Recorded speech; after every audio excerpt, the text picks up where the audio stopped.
Le prétexte. Jeune fille, tu es en couple avec quelqu'un, tu n'es même pas encore en couple. Tu es dans une relation avec quelqu'un et peut-être 2, 3 mois après, quand vous devez sortir, tu lui proposes de venir te récupérer chez toi à la maison. Bon, ce n'est pas une présentation officielle, mais c'est au moins qu'on sache avec qui tu sors et avec qui tu rentres. Et la première fois quand il va arriver, ta mère va être là peut-être, en train de manger. Quand il va prendre de ses nouvelles comme un homme bien éduqué, ta mère va commencer à lui raconter tous les petits problèmes de santé qu'elle a. Qu'elle n'arrive pas à se nourrir, elle ne se sent pas bien dans sa peau, elle a telle ou telle maladie. Dans la causerie, ce sera « Maman, tu es allée à l'hôpital? Ah, tu sais, mon fils, c'est compliqué à l'hôpital, c'est beaucoup d'argent et tout. » Donc, c'est un signalement pour lui dire que quand tu vas te lever pour partir d'ici, c'est pas 5 000 francs que tu dois me donner, puisque je dois aller à l'hôpital et je dois bien manger. Il va claquer 50 000 francs. Maman va à l'hôpital et puis tu me fais signe pour la suite. Effectivement, elle va y aller. Et à ce moment-là, ta mère commence à te regarder différemment. Tu as ramené un homme qui lui a donné 50 000 pour aller se soigner. Tu commences à devenir une femme un peu importante dans la maison. Le lendemain, après l'hôpital, elle va te dire « Appelle ton mari, je vais lui dire merci. » À l'instant, il devient ton mari parce qu'il a payé ses soins. Tu vas l'appeler. Elle va lui faire le compte rendu en lui précisant qu'elle a fait les examens mais elle n'a pas encore payé les médicaments. C'est un signalement pour lui dire qu'il faut qu'il ramène encore de l'argent. Donc à la descente du boulot, il va passer, déposer encore 50 000 francs pour que la maman de sa chérie puisse s'acheter les médicaments, qu'elle puisse les prendre correctement et que sa santé soit meilleure. Et là, c'est toi-même qui commences à te sentir importante. En 2 jours, ton chéri a laissé 100 000 francs et ce n'est que pour des soins. Sauf que ce jour-là, tu n'oseras pas lui demander de l'argent. Tu vois qu'il a déjà fait beaucoup. Le lendemain, tu vas l'appeler pour lui demander de te faire un petit dépôt parce que c'est chaud. Dans tes calculs, si en 2 jours, il a pu donner 100 000, ça veut dire qu'il n'a pas que 100 000. Alors que des fois, il n'avait que les 100 000 francs. Après avoir aidé ta mère, il va aller prendre un crédit avec un pote pour terminer le mois. Donc quand tu lui demandes de te faire un dépôt, il ne peut pas te faire le dépôt. Mais il ne peut pas te dire qu'il n'a pas l'argent pour ça. Parce que tu l'as déjà mis à ce niveau, il ne va pas descendre à ce niveau. Sauf que il est déjà préparé. Il n'a plus l'intention de remettre les pieds chez toi. Puisque chaque fois qu'il y va, l'argent doit sortir. Donc il va te faire croire qu'il n'a pas d'argent sur ses mobile money, mais qu'il le fera faire par quelqu'un. Et il faut que tu le préviennes dès que tu reçois. Tu ne vas pas recevoir l'argent, tu vas donc l'alerter.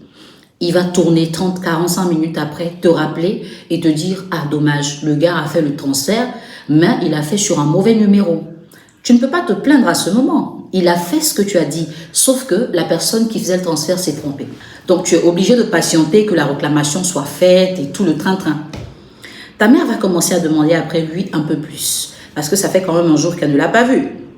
Et le week-end où tu comptes te rattraper de ces choses qui n'ont pas fonctionné, quand tu vas l'appeler pour aller chez lui, il te dira un truc dans le genre, écoute, on a un collègue qui a perdu son père, nous sommes en délégation, on va aller le dire Yako, je ne serai pas à la maison. Donc ça, tu vas le transmettre à ta mère. Et ta mère va prendre compassion de lui. Oh, mon fils, le pauvre. Et va chez lui à la maison, va faire un truc à manger, va nettoyer un peu. Comme ça, quand il va rentrer, au moins, il va bien manger, au lieu d'aller manger dehors. Entre-temps, avant ça, par hasard ou par erreur, il t'a remis la clé de chez lui. Et donc, tu te dis, c'est pas une mauvaise idée. Je vais aller le surprendre en tant qu'une très bonne femme prévoyante. En réalité, il n'a aucune course à faire. Il a prévu aller acheter son garba à midi, manger, regarder sa télé, boire ses bières et dormir. Il sait que s'il te voit, tu vas lui réclamer l'argent. S'il va chez toi, il faut qu'il laisse l'argent à ta maman. Donc le prétexte est tout trouvé, je ne suis pas là, je vais à un deuil. Les circonstances de la vie vont faire que. Il y a toujours une ex ou une fille à qui il plaît, de qui il ne s'intéresse pas trop, qui va l'appeler. Tu es où? Je suis à la maison. Ok, je ne suis pas loin de chez toi, je veux passer te faire un coucou. En vérité, un coucou n'a jamais dérangé personne. Et en même temps, il faut reconnaître que depuis un moment, il est dans une sorte d'ambiance où c'est lui qui saigne. Il est fatigué de saigner. Une femme peut venir le distraire. Question de passer à autre chose. Il ne lui dira pas non. Il va l'accepter, elle va venir chez lui. Mais elle fera mieux. Elle va passer dans un supermarché, lui prendre ses bières préférées, ses liqueurs préférées, ses vins préférés, des chips, tout ce qu'il faut pour un chill à domicile. Donc quand il la voit, il est déjà content parce qu'elle est belle, elle est rayonnante. Mais en plus, elle a ramené à manger. Il économise l'argent du garba. Elle va lui demander, tu as déjà mangé? Non, pas encore. Ok, t'inquiète pas. Je vais commander à manger, on va nous livrer tout à l'heure. Elle va appeler les délices de MJ. C'est un super service de livraison de nourriture à domicile. Et il va leur envoyer la nourriture comme si c'était fait à la maison. Donc le gars va manger avec appétit. En même temps, il va lui raconter des histoires. Soit ils vont se rappeler du passé, ils seront en train de rire aux éclats. Et toi, tu viendras les surprendre dans cette ambiance-là, puisque tu as la clé. En bonne impulsive que tu es, tu vas commencer à t'extasier. C'est qui celle-là? Elle fait quoi ici? Tu vas demander des comptes. Et il te sortira la phrase fétiche. Ce n'est pas ce que tu crois, laisse-moi t'expliquer. Parce qu'il sait qu'à ce moment-là, tu ne veux pas qu'il t'explique quelque chose.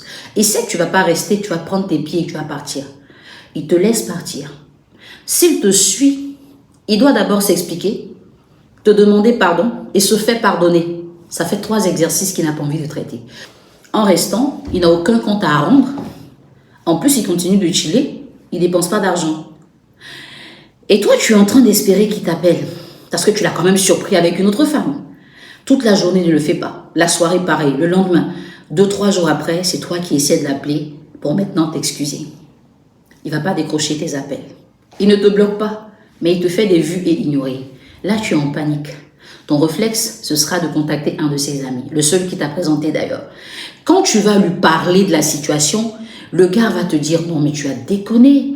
Cette fille-là, c'est notre collègue de travail. On était ensemble au deuil. Elle a juste raccompagné parce que sa voiture avait un problème. » En fait, ils se sont déjà parlé.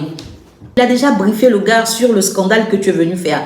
Il ne lui a pas dit quoi te dire, mais le gars est déjà un professionnel pour défendre son ami. Donc, il va te faire culpabiliser au point où tu voudras même t'excuser auprès de la fille.